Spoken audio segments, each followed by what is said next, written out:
Salut tout le monde, j'espère que vous allez bien. Je suis très contente de vous retrouver aujourd'hui après énormément de temps d'absence. Juste rapidement pour vous expliquer pourquoi j'étais plus vraiment là, c'est tout simplement parce que j'avais trop de pression.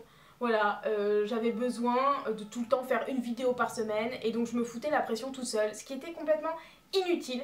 Donc aujourd'hui j'avais envie de faire une vidéo.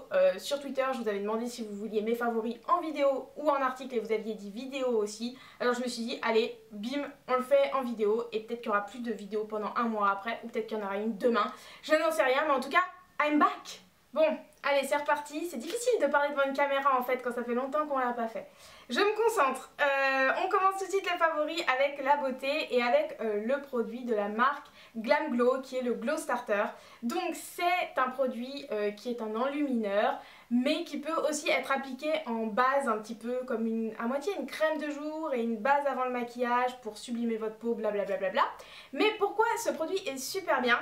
C'est parce que je l'ai en teinte Sun Glow. Et vous voyez qu'il est très orange, même marron. Et je me disais mais Joséphine tu vas mettre ça mais t'es super blanche, ça va rendre horrible en fait. Et pas du tout, ça se fond super bien et ça vous donne un effet bonne mine. Moi cet été je ne pars pas en vacances donc voilà, je vais pas bronzer, je vais pas prendre de couleur ni rien. Donc ça c'est la triche suprême. Voilà, donc c'est un petit peu élevé comme prix mais voilà, ça fait 2 mois que j'utilise et vous voyez que c'est pas trop descendu en fait. Donc je le recommande vraiment et je vais vous en faire gagner un sur mon Instagram. Alors ce sera pas cette teinte là mais pour cet hiver ce sera parfait si vous voulez avoir un enlumineur trop cool. Voilà, donc rendez-vous sur mon Instagram, je vous mets le lien en bas. On continue avec le teint et avec la palette de contouring de chez Kat Von D. Donc c'est juste la palette suprême pour le contouring, je la trouve magnifique, je l'ai beaucoup utilisée déjà. Mais je vais être obligée de la racheter parce qu'elle est hyper simple d'utilisation. Les poudres je trouve qu'elles se fondent super bien sur le teint. Elles sont pile colorées, ce qu'il faut pour votre teinte. Donc obviously je n'ai utilisé que ce côté là. Mais voilà, je trouve que c'est une super palette. Je vous la recommande si vous voulez commencer le contouring avec le pinceau qui va avec. Bref, je suis fan de cette marque, ce n'est pas un secret. Mais vraiment voilà, je l'utilise non-stop et je trouve que c'est parfait. J'arrête de dire la même chose mais elle est vraiment parfaite. Ensuite, toujours pour le teint, on passe à un petit blush de chez MAC. Donc c'est un blush qui était en édition limitée l'été dernier et honnêtement je ne l'avais pas trop utilisé mais cette année je l'ai apprivoisé. Donc c'est la teinte moderne mandarin. Je ne sais pas du tout si elle existe cette teinte en édition non limitée mais c'est un orange. Je le dis parce que c'est pas vraiment corail, c'est quand même hyper prononcé mais c'est parfait pareil pour le côté un peu bonne mine, retour de vacances. Et depuis que je fais un petit peu ce maquillage de la triche des vacances, mes collègues me disent oh t'as bonne mine, t'as bronzé machin, alors que dalle en fait. Toujours dans la beauté mais côté soin cette fois-ci, il fallait absolument que je vous parle, parce que ça fait longtemps que je ne vous ai pas parlé, de ce shampoing de la marque Kiehl's. Donc c'est le Rice and Wet Volumizing Shampoo, on a du mal avec l'anglais.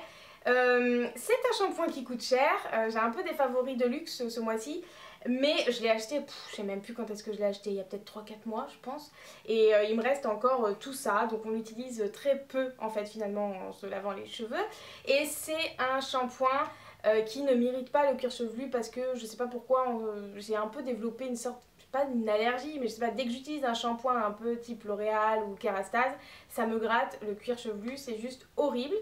Avec ça, ce n'est pas le cas. Mes cheveux sont aussi beaucoup moins abîmés. En fait, ça a un peu sauvé mes cheveux méchés. Et aujourd'hui, j'ai des pointes voilà, qui sont beaucoup moins abîmées. Mes cheveux sont beaucoup moins secs.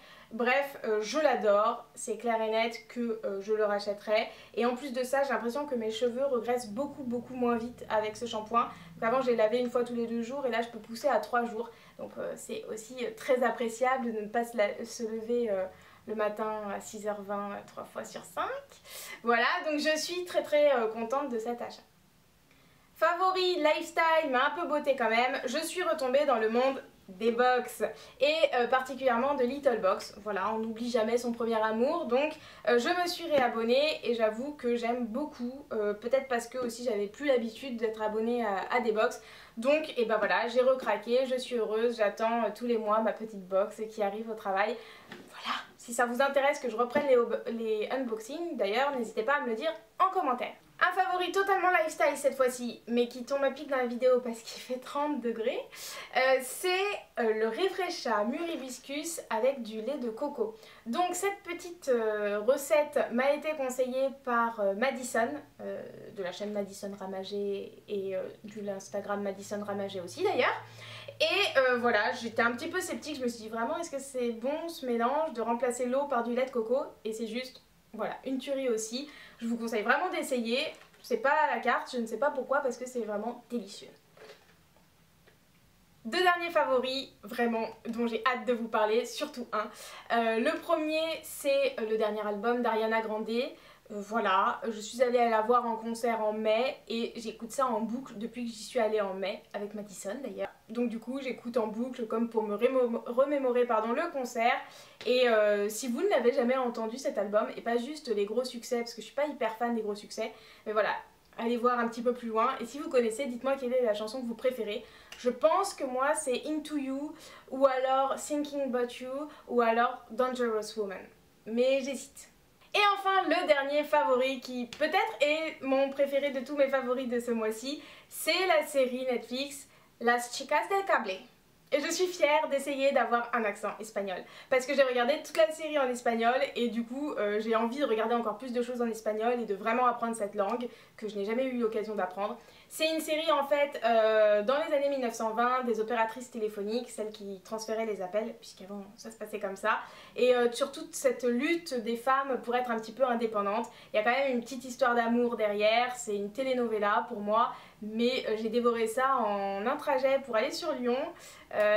Voilà, on a un week-end sur Lyon et j'ai vraiment hâte que la saison 2 sorte et je suis très triste que ce soit terminé, donc allez regarder ça sur Netflix. Voilà, ma vidéo de retour est terminée, ça m'a fait plutôt du bien de vous parler et j'ai eu l'impression que plus je parlais, plus ça revenait assez naturellement. N'hésitez pas à me dire dans les commentaires quels sont vos favoris de juillet, quelles sont vos séries préférées de l'été, quelles sont vos chansons d'Ariana Grande préférées, et n'hésitez pas non plus à mettre un petit pouce vers le haut, voilà, si vous êtes content que je sois revenue en vidéo ou pas, c'est vous qui décidez. Quant à moi, je vous retrouve sur Facebook, Twitter, non, surtout Twitter, Instagram en fait. Oubliez Facebook, je crois que je vais supprimer cette page. Et très bientôt dans une prochaine vidéo. Ciao!